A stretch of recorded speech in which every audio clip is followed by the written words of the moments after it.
A flight attendant harshly yells at a young autistic child on board. But just as the tension peaks, she finds out something that leaves her, and everyone around, speechless. The twist? The child's family owns the entire plane. What happens next will shock you. Before we start the story, comment below where in the world you're watching from today. And if you enjoy this story, don't forget to subscribe for more. The flight was smooth, and the cabin was quiet. People had settled into their seats, buckled up, and the hum of the plane was the only sound that filled the air. But one family, sitting near the middle of the plane, was already starting to feel the pressure of the long flight. Their son, a young boy named Leo, wasn't quite as comfortable as the others. Leo had autism, and the sensory overload of the plane was beginning to overwhelm him. He squirmed in his seat, tapping his fingers on the armrest and making soft sounds to cope with the noise and movement around him. His mother, seated beside him, gently tried to calm him down. She gave him his favorite toy and adjusted his headphones, hoping it would help. But as the minutes ticked by, Leo's anxiety grew and his behavior became more noticeable. He started making louder sounds, which attracted the attention of a few passengers nearby. It was at that moment when the flight attendant, walking down the aisle, spotted them. At first, she didn't think much of it, but when she walked closer and saw Leo's erratic movements, she frowned. Without understanding the situation fully, she stopped and crossed her arms. "Excuse me," she said, her voice sharp. "Can you please keep it down? Other passengers are trying to rest." Leo's mother looked up, startled. "He's autistic," she explained calmly, "and he's having a hard time with the noise." The flight attendant didn't seem to soften at all. She wasn't interested in an explanation. "Well, that's not my problem," she snapped, her eyes narrowing as she looked at the child. "We all have to follow the rules. Can you control your child or not?" Leo's mother took a deep breath, trying to stay calm. She knew her son didn't understand the social cues, and she also knew it was hard for him to adjust in busy, noisy places like the airplane. But the flight attendant wasn't backing down. "You can't just let him make noise like this," she added, voice rising slightly. Leo, confused by the tension and the harsh tone, started making louder noises, his hands now covering his ears. It was clear the situation was escalating, and everyone on the plane could feel it. The mother tried to reassure Leo, but the stress of the interaction was too much for him. "Please," she said quietly, "just give us a moment. He'll calm down." But the flight attendant wasn't having it. "You should have prepared better if you knew your child couldn't handle this," she said before walking away, muttering under her breath. Leo's mother could hardly believe what had just happened. She glanced around, noticing that other passengers were beginning to watch, some uncomfortable, some irritated.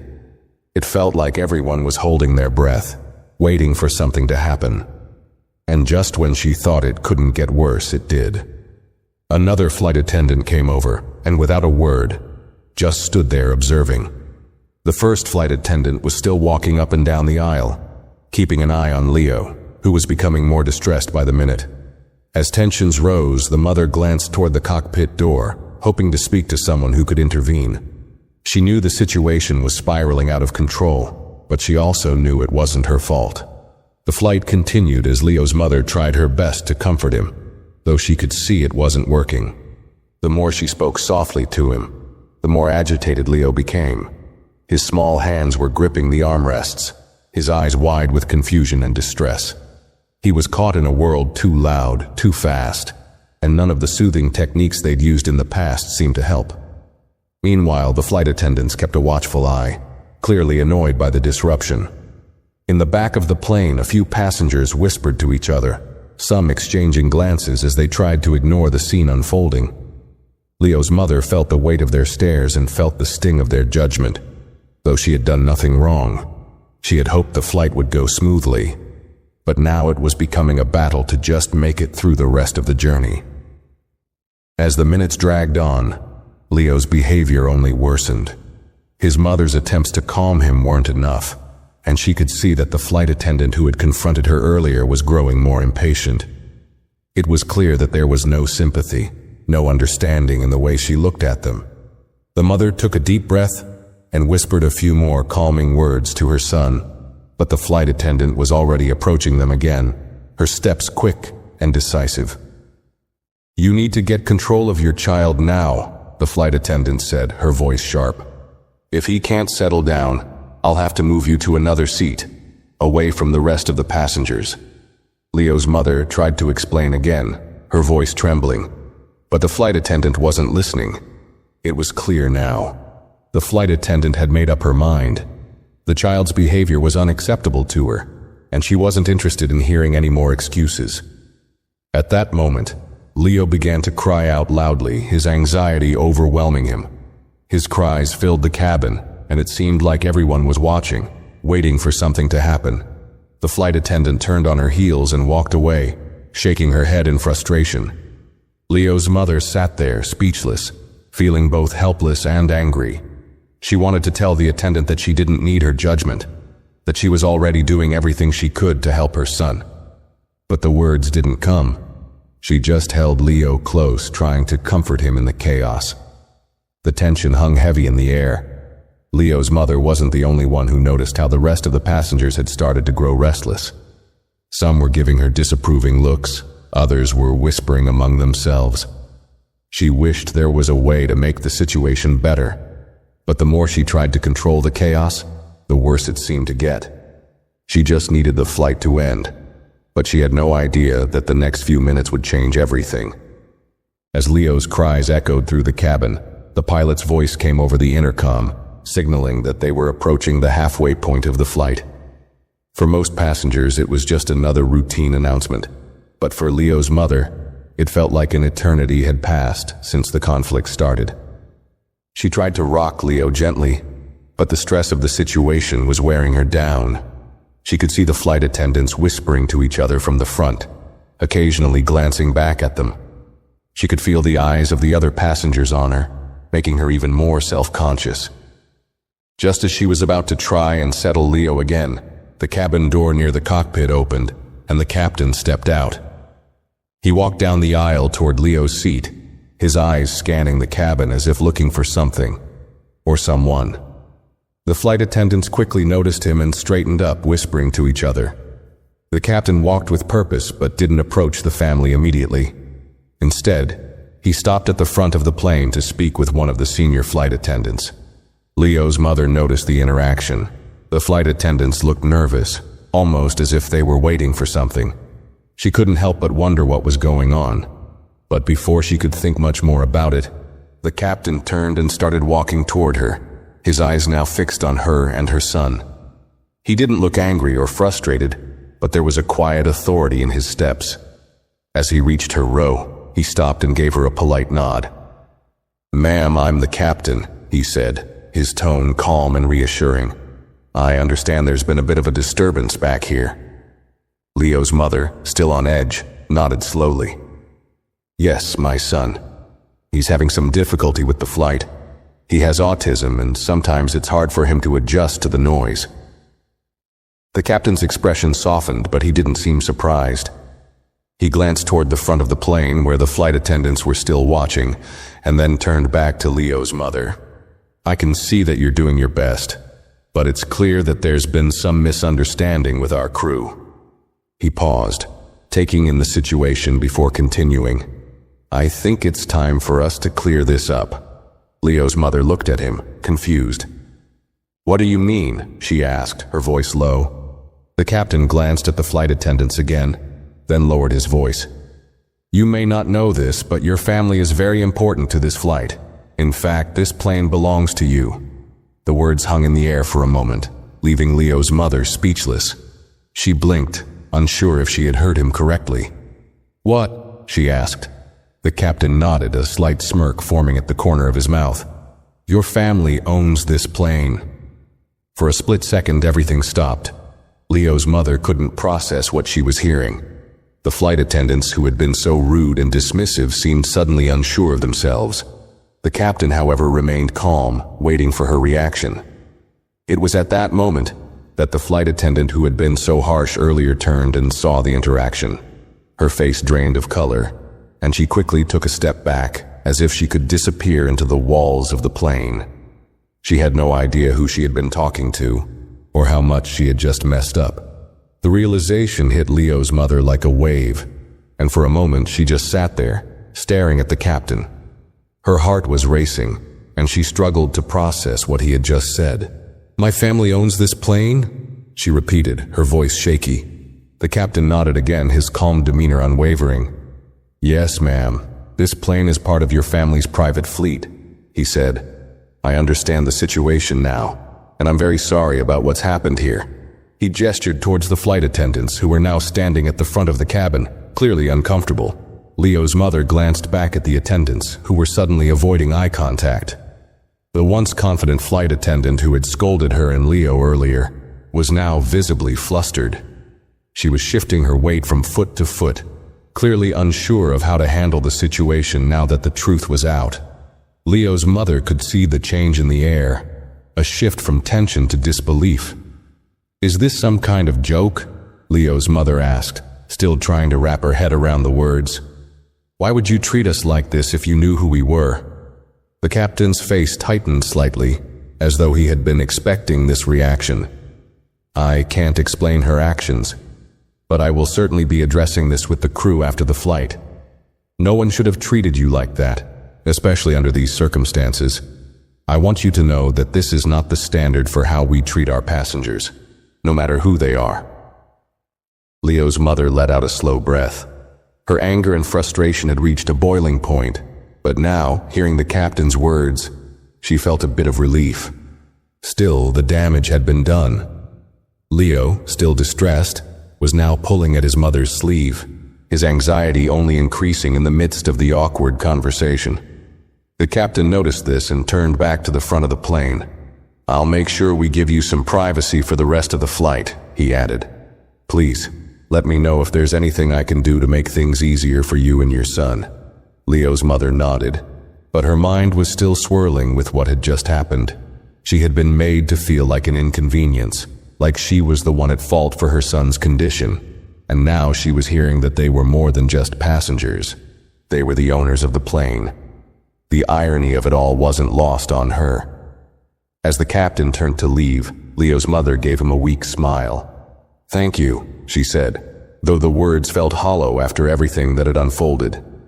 The captain gave a brief nod before walking back to the cockpit, leaving the flight attendants to deal with the aftermath. But it wasn't over yet. Leo's mother could feel her frustration bubbling again. She had been put in a situation where she had to defend her son, but more than that, she had been made to feel small. She wasn't sure what would happen next, but one thing was certain. This wasn't the end of the story, not by a long shot. As the captain disappeared into the cockpit, Leo's mother turned her attention back to the flight attendants. They were still standing at the front of the plane exchanging glances, but none of them dared to approach. It was clear they didn't know how to handle the situation now that the truth had come out.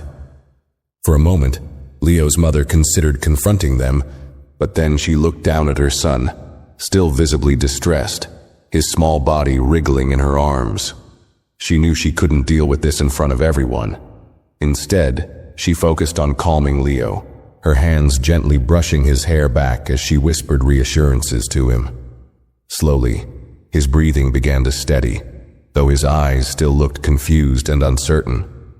The stress of the situation had left him exhausted, and he leaned against his mother's shoulder, finally starting to settle down. Despite the tension in the air, Leo's mother managed to take a deep breath. The captain had apologized, and while that didn't undo the damage, it was a start. She tried to push the anger and frustration out of her mind and focus on getting through the rest of the flight. But it wasn't easy. She knew that once they landed, things would have to change. She couldn't let this incident slide. There were serious issues with how the crew had handled the situation. Not long after, the senior flight attendant approached cautiously. Her steps were slow, almost hesitant, and Leo's mother didn't even look up at first. She wasn't interested in any more excuses. The flight attendant stood by her seat, waiting for some kind of acknowledgement, but it took a few moments before Leo's mother finally met her gaze. "I'm sorry," the flight attendant said softly, almost nervously. I didn't know. I shouldn't have said what I did. She shifted uncomfortably. I was just trying to maintain order in the cabin, but I was wrong. Leo's mother didn't respond immediately. She could hear the apology, but it didn't feel genuine. It felt more like an attempt to smooth things over, to make everything seem fine now that they knew who she was. But for Leo's mother, the apology didn't change the fact that she and her son had been treated unfairly. She took a moment before speaking. "You were rude. You treated us like we were causing a problem when we were just trying to get through the flight like everyone else. It wasn't just about maintaining order, it was about understanding," she said, her voice steady, though her anger simmered beneath. And that's what was missing, understanding. The flight attendant looked down, clearly embarrassed, and Leo's mother could see the guilt in her eyes. "I understand now," she replied, her tone quiet. I'll make sure something like this never happens again." But Leo's mother wasn't sure that was enough. She could see that the attendant felt bad, but that wasn't going to fix what had happened. It wasn't going to make Leo's anxiety disappear or erase the hurt that had been caused.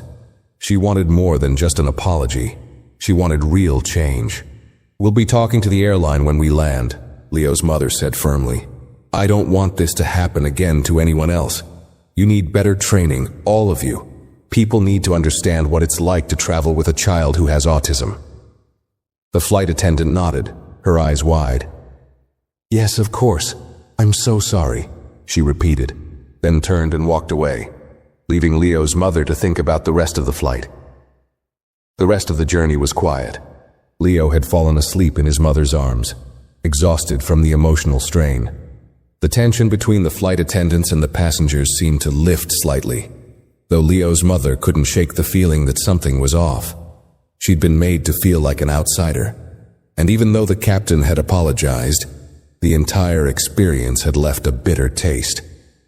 As the plane began its descent into their destination, Leo's mother looked out the window, thinking about what would happen next. This wouldn't be the last time she'd stand up for her son, and it certainly wouldn't be the last time she'd demand respect for him and others like him. But for now, she focused on the one thing that mattered most: getting Leo off the plane and into a calm environment, away from the judgment and misunderstanding of the past few hours. The plane began its descent, and Leo's mother sat quietly, still holding her son in her lap. The lights in the cabin dimmed, and the usual hum of the aircraft intensified as they approached the airport. But despite the routine of the descent, the atmosphere in the cabin felt far from normal. There was an uncomfortable silence that hung over the passengers, as if the entire plane was collectively holding its breath. The incident earlier in the flight had caused ripples, and it was clear that not everyone had fully processed what had happened. Leo's mother glanced around.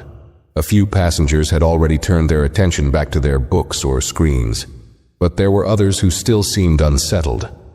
She could feel their eyes, though no one was daring to stare directly at her.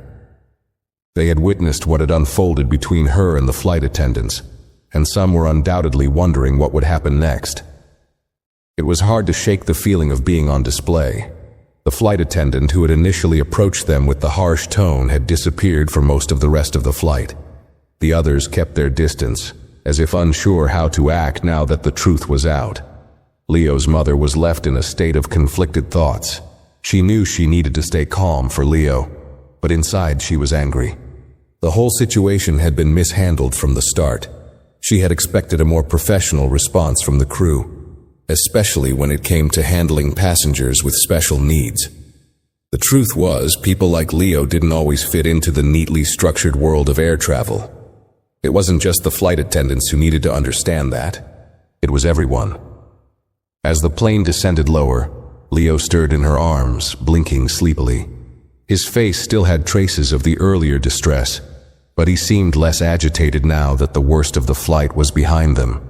His tiny hand reached up and touched her cheek, and she smiled softly, brushing his hair away from his face. The weight of the situation was heavy on her heart, but for now, Leo's calmness was enough to steady her. She could think about what to do next once they were on the ground. But the thought of speaking to the airline about this incident lingered in her mind. She had been through enough of these types of interactions to know that it wouldn't be easy. The airline would likely try to sweep it under the rug, offer some platitudes, and promise that training would be improved. But she knew better than to take that at face value. She wanted real change, something that would make a difference not just for her and Leo, but for every parent traveling with a child who had autism or any other special need. It wasn't enough to apologize. The airline needed to acknowledge their failure and put the proper measures in place to make sure no one else had to experience what she had just gone through. As the plane touched down with a soft thud, Leo's mother tightened her grip on him, holding him close as the seatbelt sign blinked on. The flight attendants had resumed their duties preparing the cabin for landing, but there was no sign of the captain anymore. Leo's mother looked out the window, watching the ground approach. Her thoughts were scattered, but one thing was clear. She wasn't going to let this go. The incident had to be addressed, not just for her family, but for everyone else who might face the same judgment, the same misunderstanding in the future.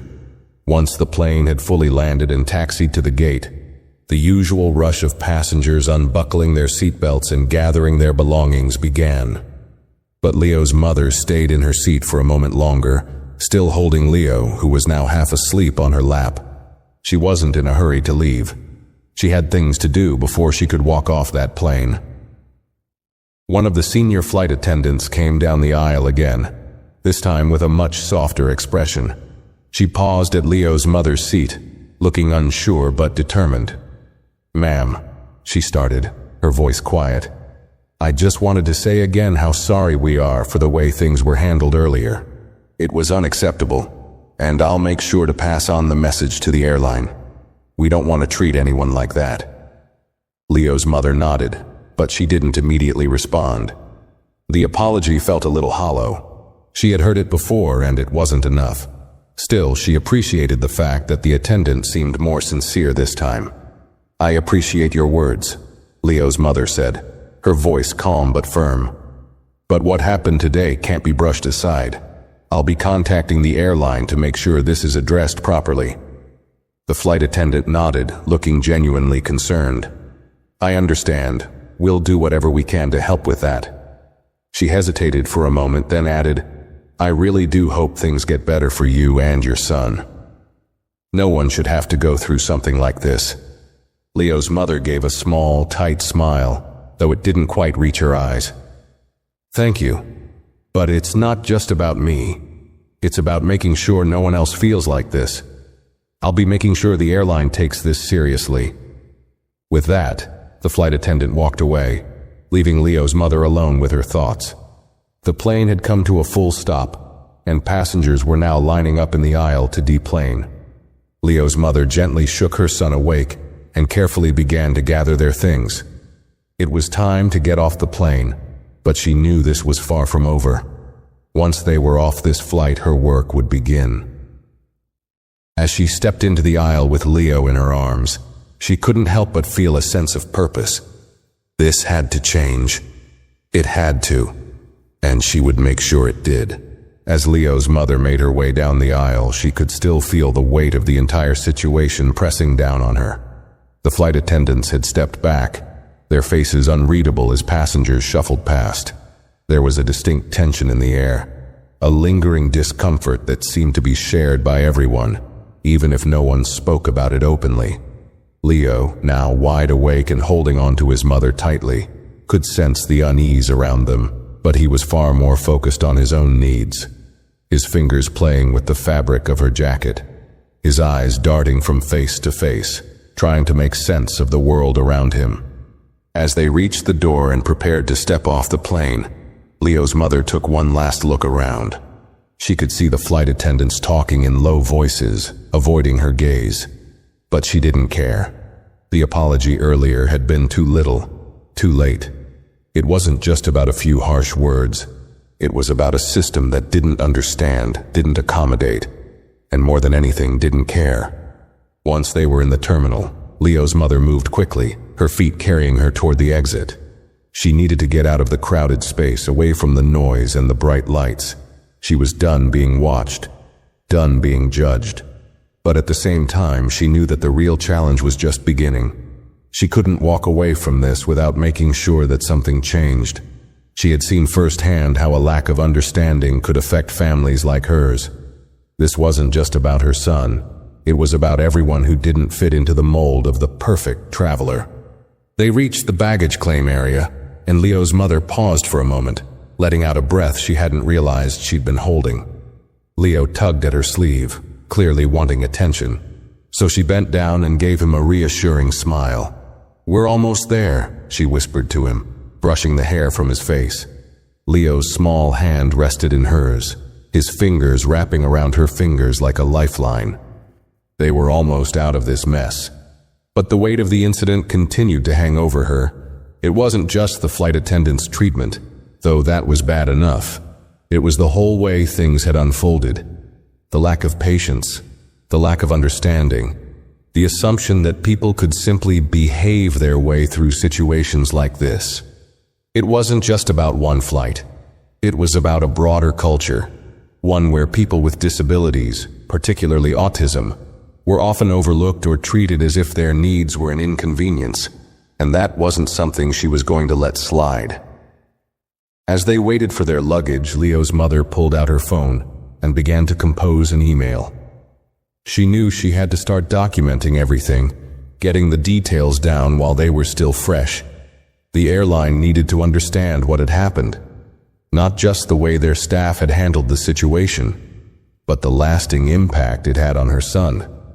It was one thing for people to say, "I'm sorry," but it was another thing entirely to make sure that those apologies led to real change. Her fingers moved quickly over the screen, typing out a concise but firm message.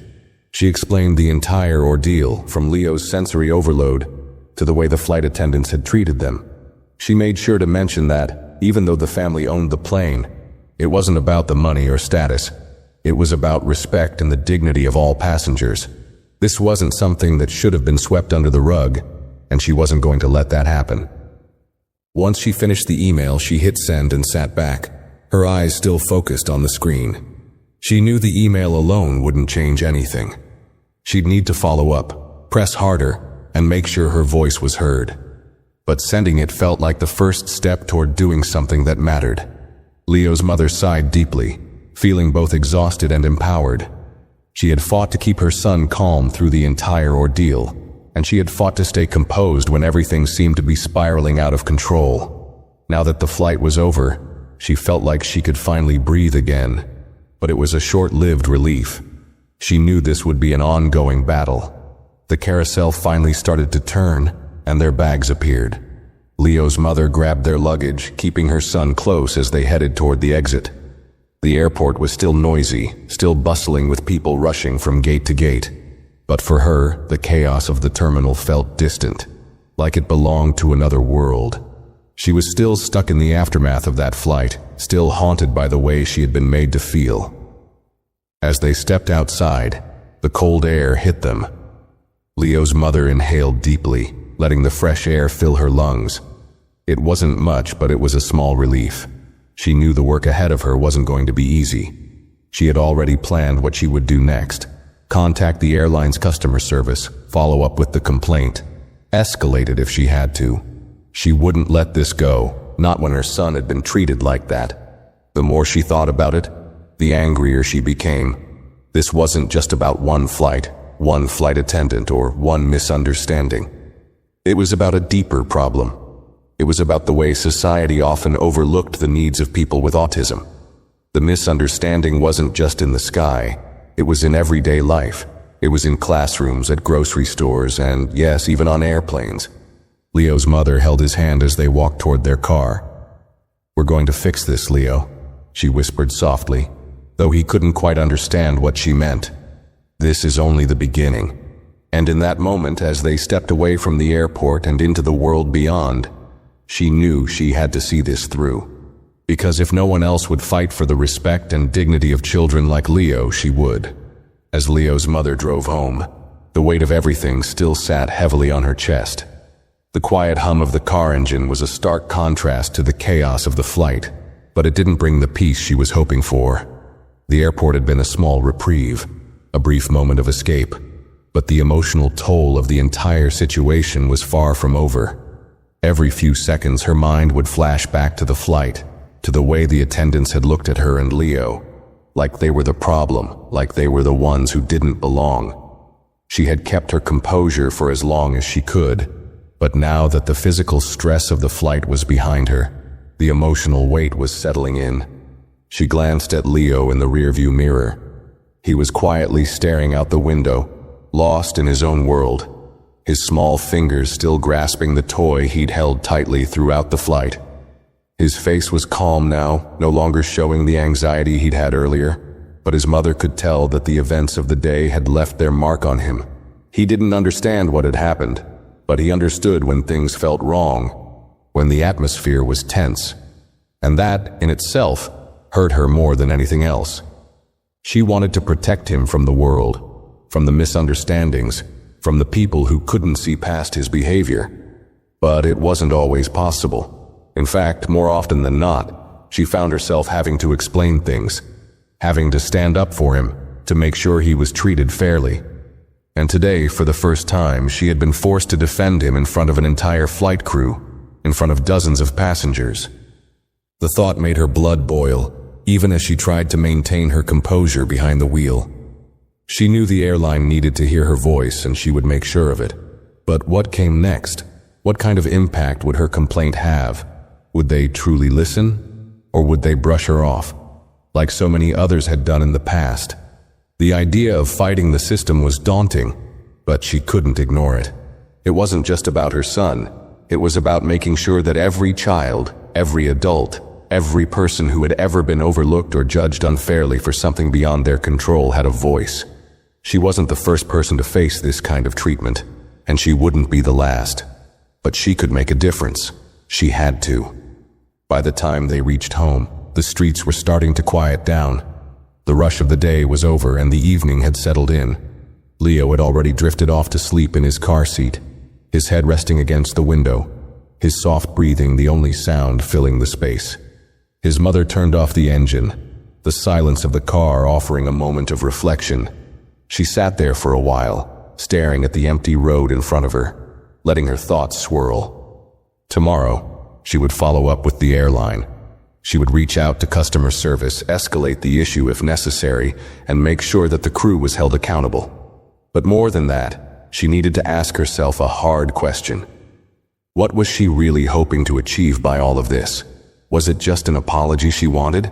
Or was it something deeper, something that would affect real change? It wasn't just about an apology for Leo. It was about shifting the mindset, about making sure that airlines and other industries understood that children with autism, or anyone with a disability, weren't a nuisance to be dealt with, or an inconvenience to be dismissed. They were people with their own unique needs, and they deserved to be treated with respect. With a deep breath, she unclipped her seatbelt and carefully lifted Leo from his car seat. He stirred but didn't wake. She carried him inside, his tiny body light in her arms, and gently placed him in his bed. She watched him for a moment, his small chest rising and falling with each breath, before turning off the light and closing the door behind her.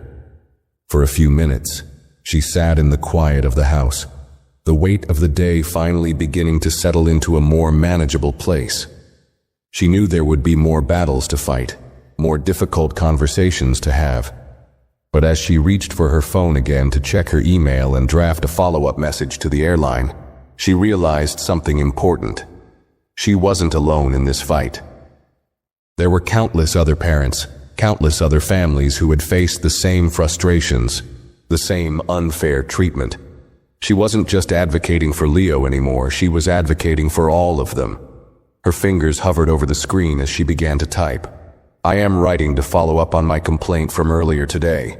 I want to make sure that this incident is not just swept under the rug, and that real action is taken to ensure that no other family has to go through what we experienced.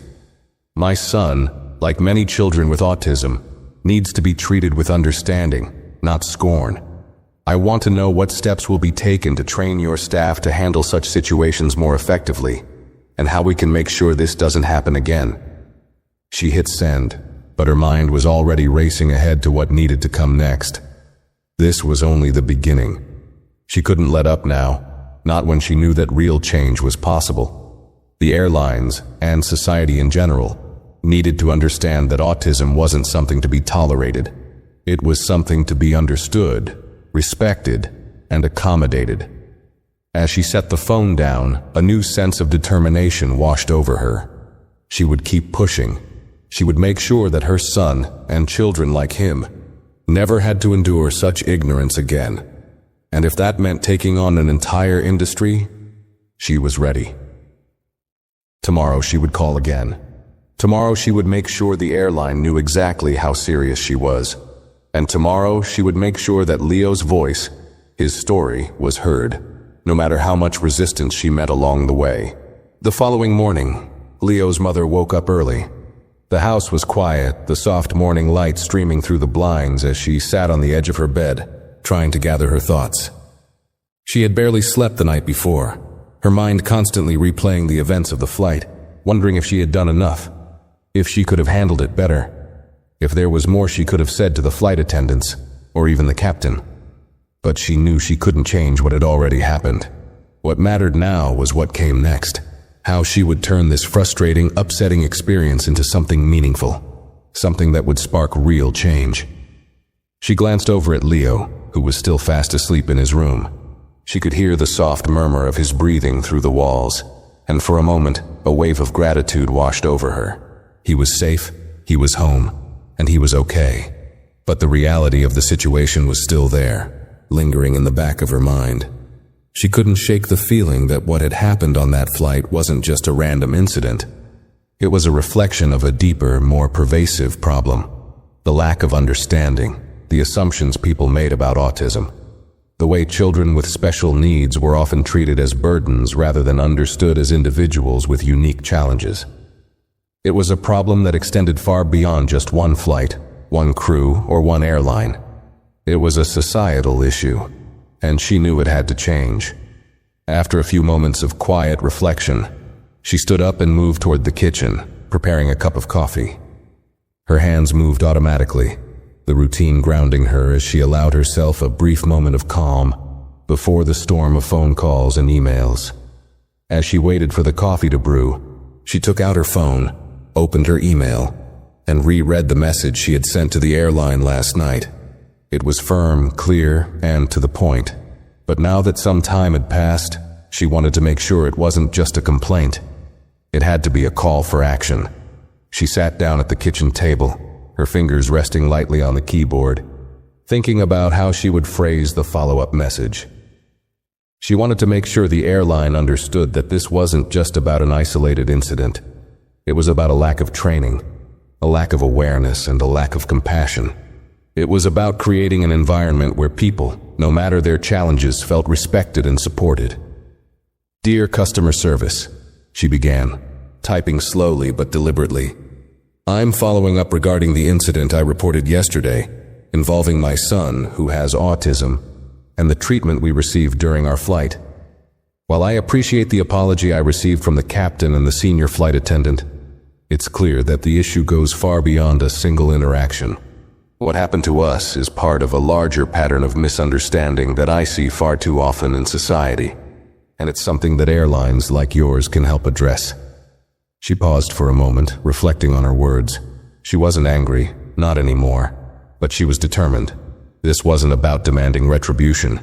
It was about asking for a commitment to change. She wanted the airline to take a hard look at how they trained their staff, how they dealt with passengers with special needs, and how they could improve in the future. "I would like to know what steps will be taken to ensure that your flight attendants, pilots, and other staff are properly educated on autism and other conditions that may require special accommodations," she continued. "I understand that it's not always easy to know how to handle such situations, but there is no excuse for making a passenger feel less than or unwelcome. I am asking for a concrete plan, a clear outline of how your airline will address this issue going forward." As she typed, her thoughts became clearer. She was no longer just a mother fighting for her child's dignity. She was speaking for a broader group of people. She was speaking for every parent who had ever had to explain their child's behavior to a stranger. For every person with autism who had ever been treated like they were a problem to be solved, rather than an individual to be understood. And finally, she added, I would like a direct response from someone in leadership at your airline, someone who can explain how you plan to address this issue on a broader scale. This isn't just about one flight. It's about creating an environment where all passengers are treated with the respect they deserve, regardless of their disabilities. She reread the email and then hit send. Her heart was pounding a little faster now. It wasn't just about sending an email. It was about taking a stand. She knew that sending the email alone wouldn't be enough. But it was a start, and she was ready for whatever came next. After finishing her coffee, she picked up the phone and dialed the airline's customer service number. She had already made her complaint through email. But she knew the next step was to get someone on the phone.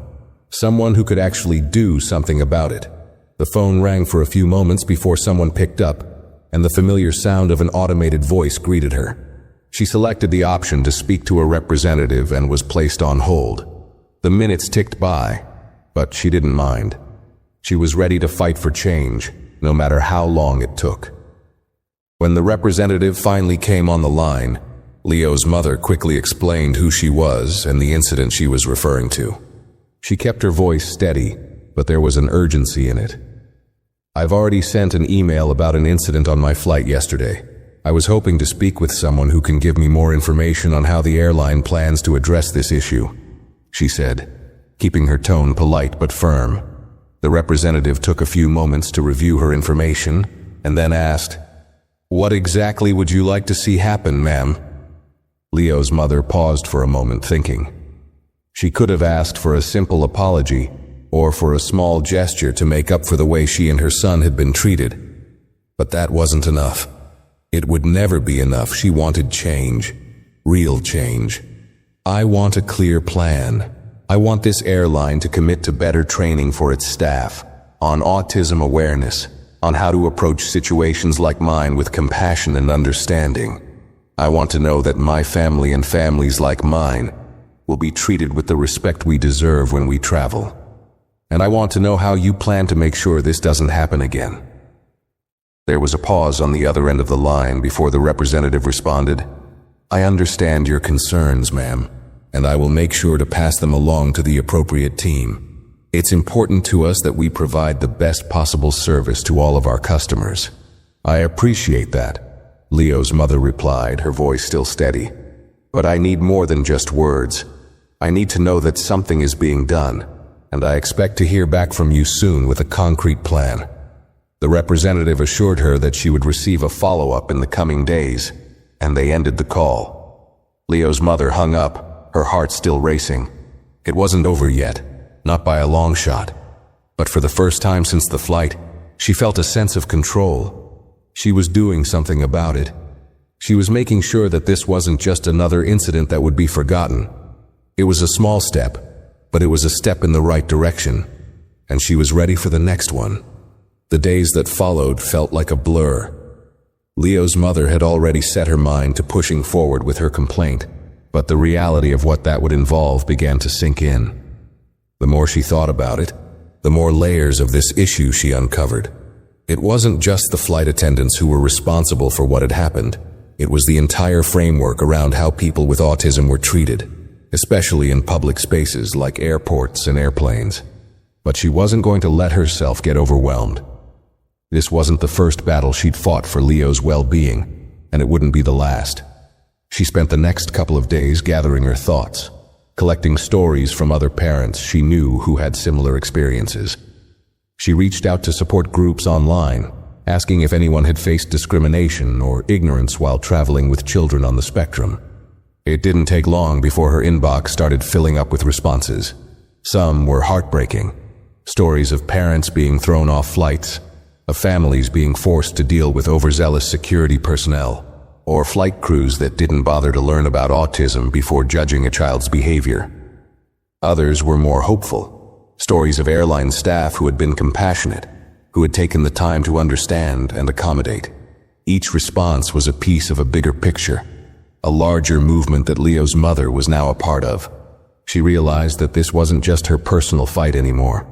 It was a fight for every family who had been misunderstood, for every person who had ever been seen as a problem, because they didn't fit into the standard mold of normal behavior.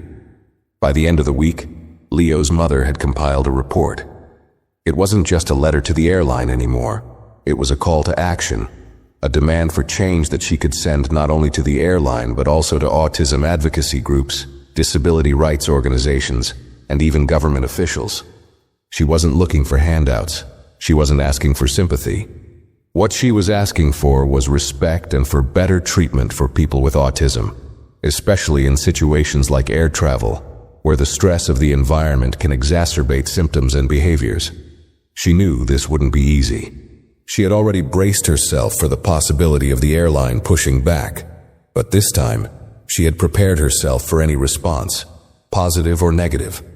She had decided that no matter how long it took, no matter how many hoops she had to jump through, she would make sure this issue didn't get swept under the rug. One afternoon, after having lunch with a friend who had shared a similar experience with her child on a flight, Leo's mother received the follow-up email she had been waiting for from the airline. She quickly opened it, her heart beating a little faster. The email was from a customer relations representative, and it started with an apology. "Dear Mrs. Cooper," the email began, "thank you for reaching out to us and for your patience as we reviewed your complaint. We want to begin by expressing our deepest apologies for the way you and your son were treated on your recent flight. We take your concerns seriously, and we appreciate you bringing this matter to our attention." At first glance, it seemed like the usual company apology, the kind that was polite and professional but often felt empty. Leo's mother braced herself, expecting to read more of the same hollow words she had seen in past complaints, vague promises of better service and customer care. But this time, there was more. "As a result of your feedback, we have initiated a review of our training materials and are in the process of implementing a more comprehensive program for all of our staff. This new training will focus on increasing awareness of autism spectrum disorder, as well as other disabilities that require specific accommodations. We are also incorporating new protocols for handling sensitive situations with empathy and understanding." For a moment, Leo's mother felt a sense of relief wash over her. This was what she had been asking for, an acknowledgement that the training needed to change, that staff needed to be educated on how to approach passengers with autism and other special needs. But she couldn't let herself get too comfortable. She kept reading. "We understand that actions speak louder than words, and we are committed to taking the necessary steps to improve our service. As part of this initiative, we will be offering all of our flight crews additional resources on autism awareness and disability sensitivity. Additionally, we are introducing a new protocol that will allow passengers with special needs, like your son, to receive priority assistance if needed.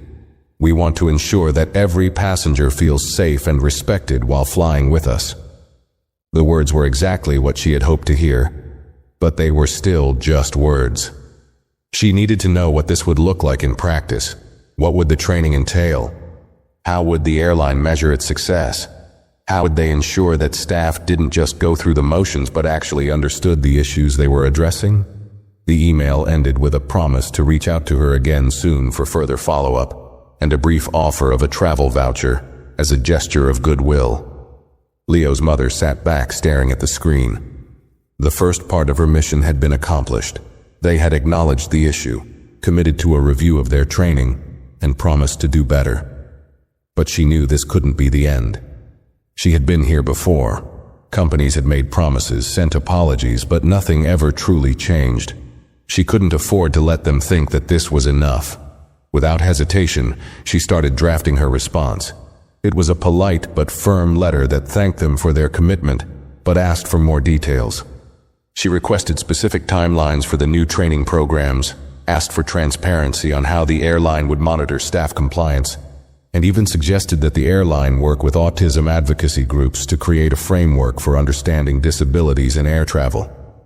She knew that if she didn't keep the pressure on, it would be too easy for them to let this fade away into good intentions that didn't amount to anything. As she hit send, Leo came into the room. tugging at her sleeve, ready for his usual afternoon snack.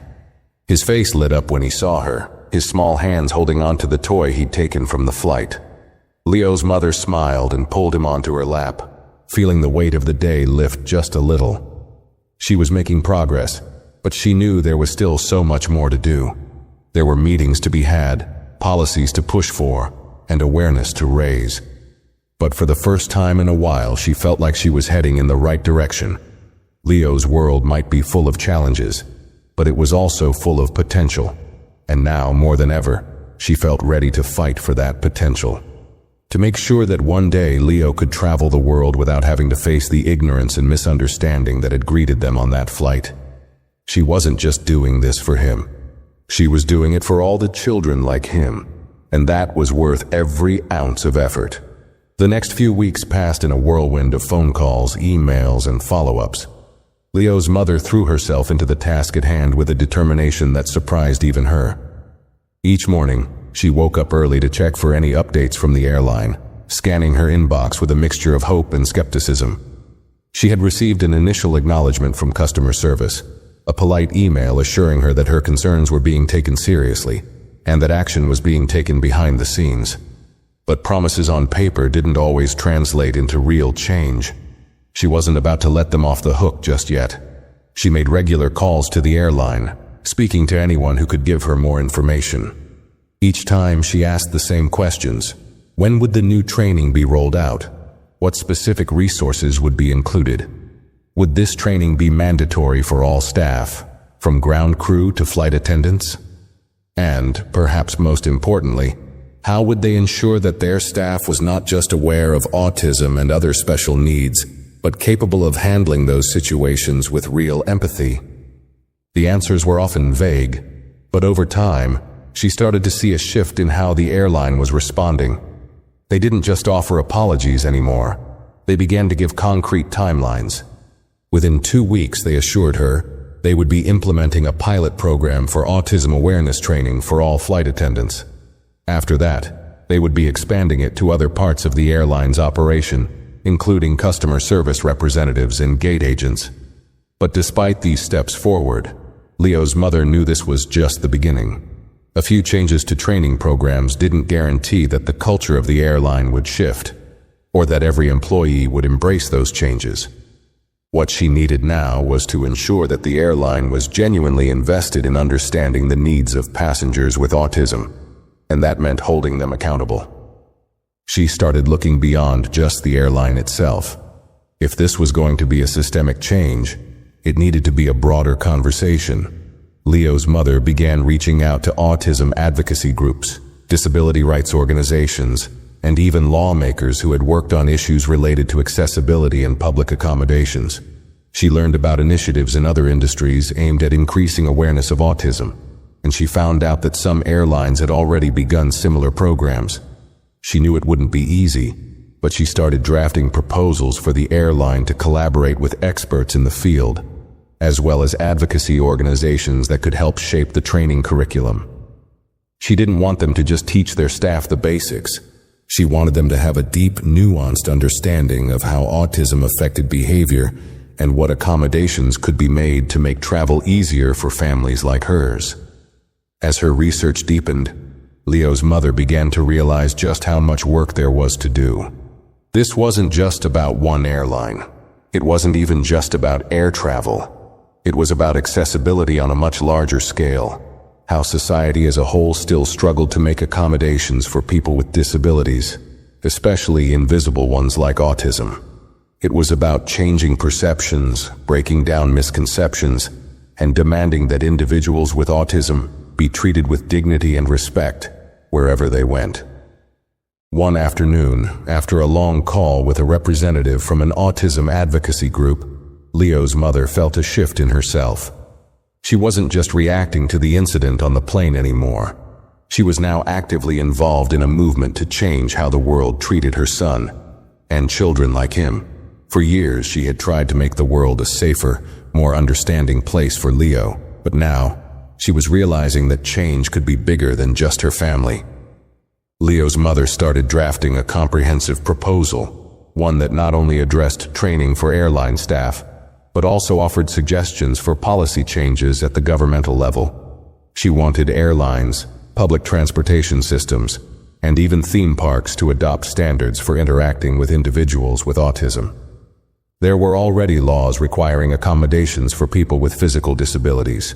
But what about those with developmental disabilities? The law was behind in many ways, and she knew that the only way to close the gap was through persistent advocacy and collaboration with the right people. She spent hours writing, calling, and meeting with experts. It was exhausting work, but it felt important, like a mission. She began to realize that by taking this on, she was not just advocating for Leo's needs. She was advocating for an entire community of families and individuals who had long been overlooked. In the process, she began to feel like she was part of something bigger than herself, a movement that wasn't just about changing one company's policy, but about changing the way society approached autism and disability in general. But there were moments of doubt too. Even as the airline assured her they were moving forward with their training program, Leo's mother couldn't help but wonder if this was really enough. Was this the change she had been hoping for, or was it just a band-aid on a much deeper issue? She had learned over the years that promises from large organizations often didn't result in the kind of systemic change that was needed. She couldn't afford to stop pushing, to let the momentum she had built slip away. So she pressed on. She began working with a coalition of disability advocates to propose a new set of guidelines for the airline industry, one that would specifically address autism awareness and provide a framework for training staff. The guidelines weren't just about teaching employees how to deal with passengers who had autism. They were about fostering a culture of respect and understanding. It was about creating an environment where staff were equipped to help, where families felt supported, not judged. Then, a few weeks after sending her follow-up email, Leo's mother received a call from a senior executive at the airline. It wasn't someone she had spoken to before, but the tone in their voice immediately told her this wasn't just another customer service representative. The executive introduced themselves as part of a special committee created to address customer feedback on autism and accessibility. The call, as it turned out, was a direct result of her persistence. "We've been reviewing your suggestions, and we'd like to schedule a meeting with you to discuss how we can work together on some of the larger initiatives you've outlined," the executive said.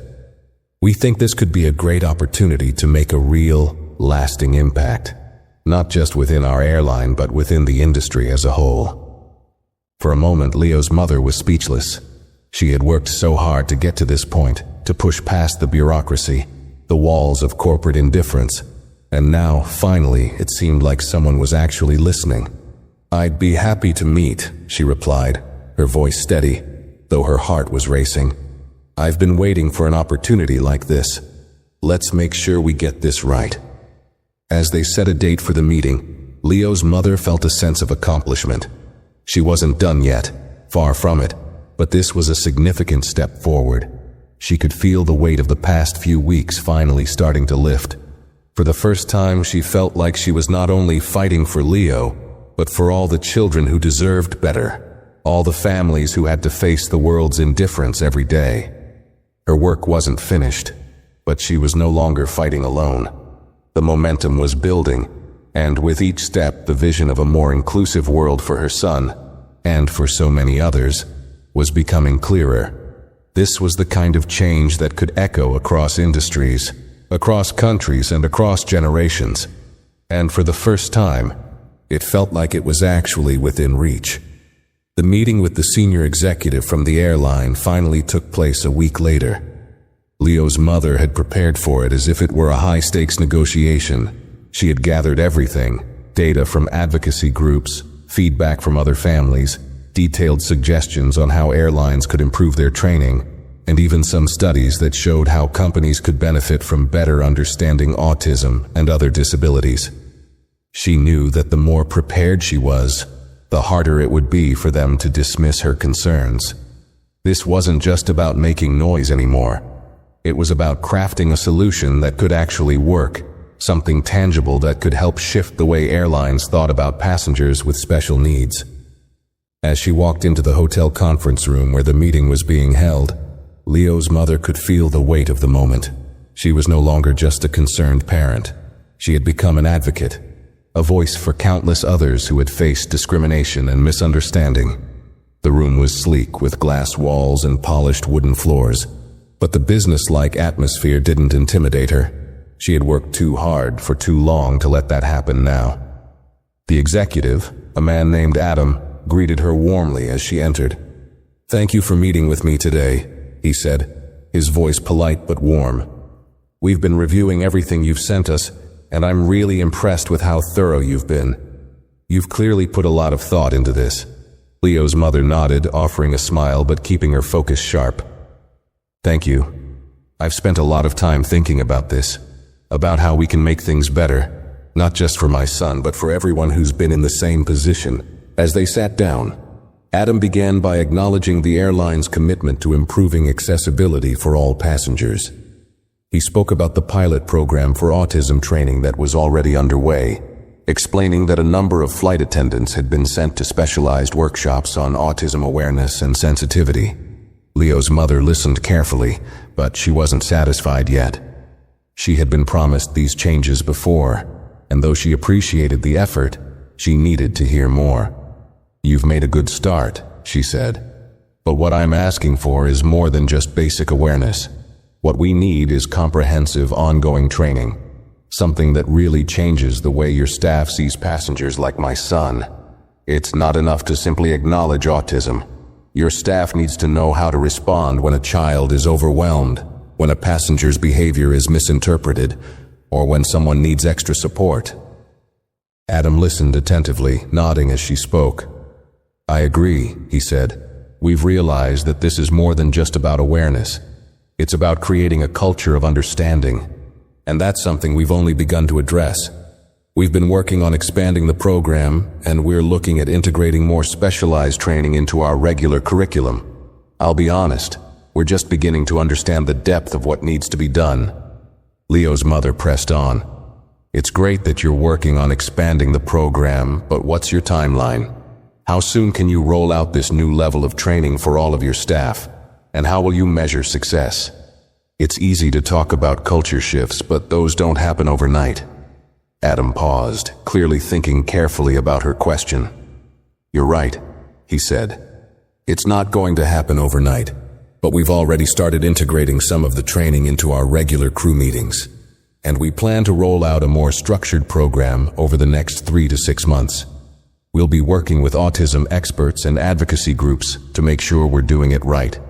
As for measuring success, we're looking at customer feedback, employee surveys, and we're open to suggestions on how we can track progress."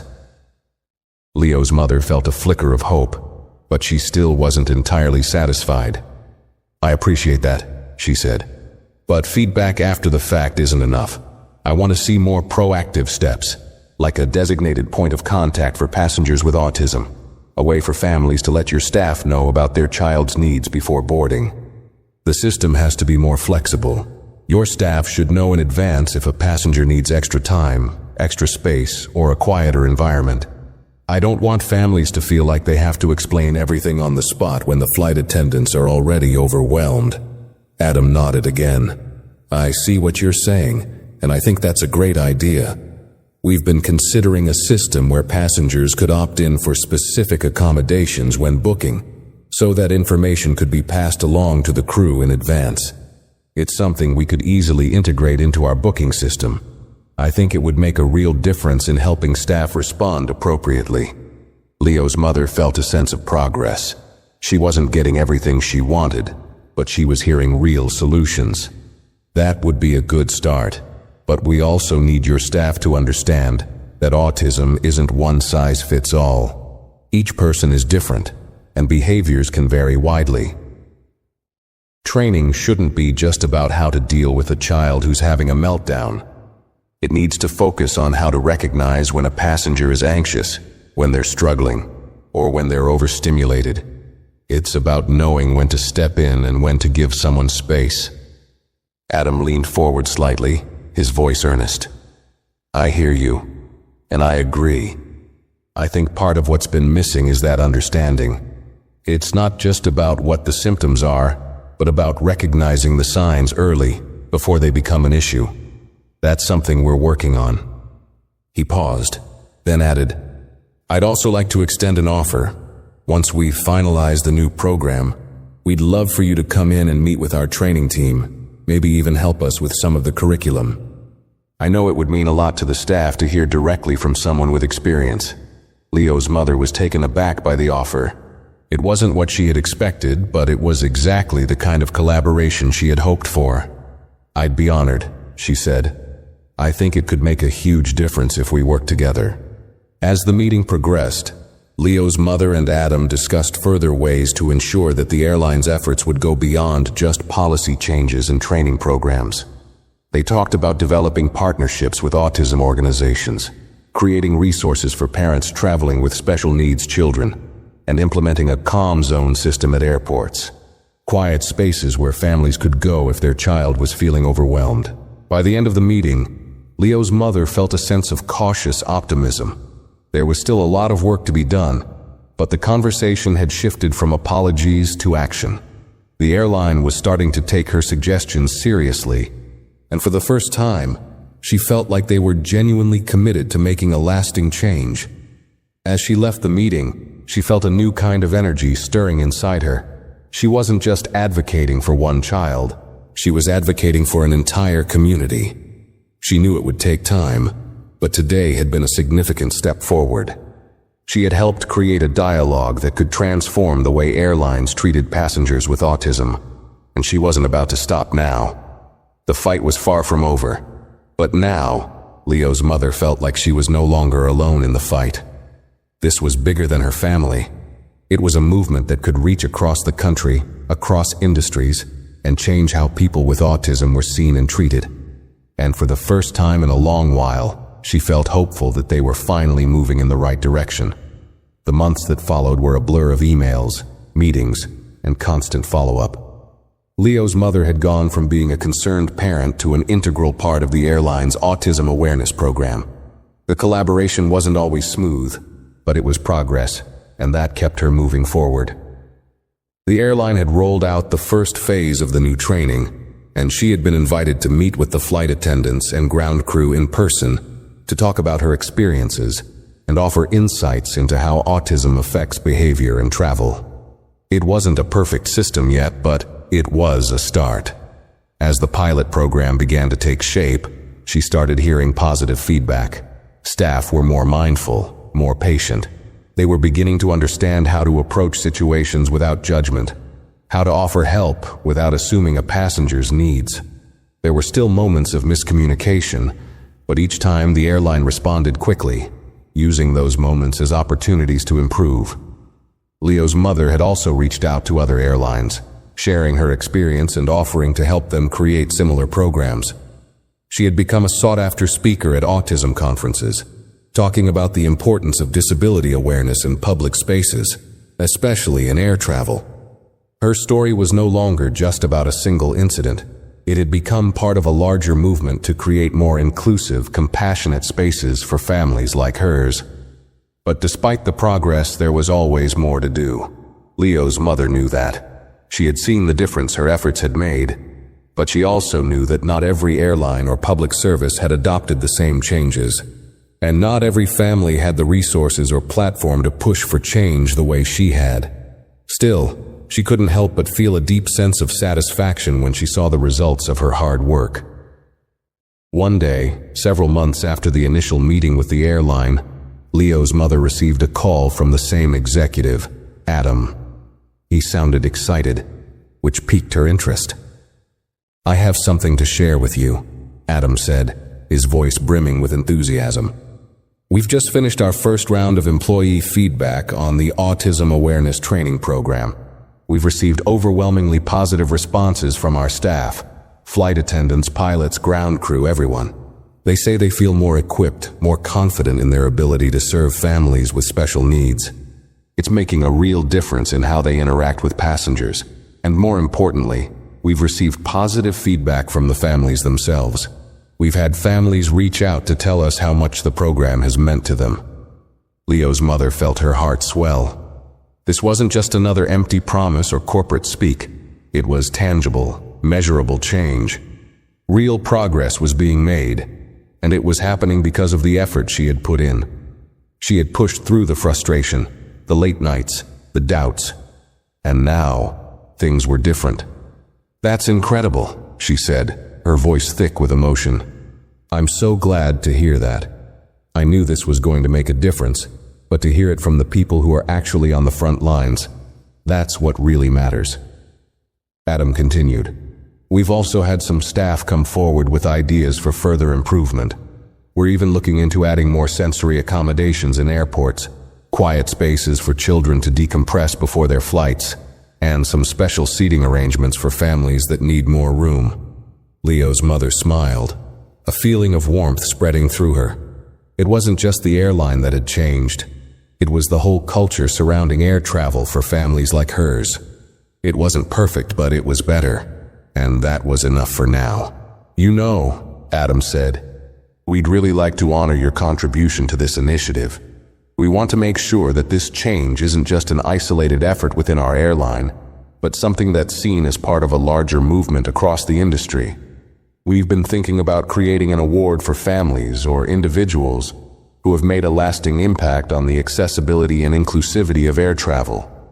And, if you're open to it, we'd love for you to be the first recipient."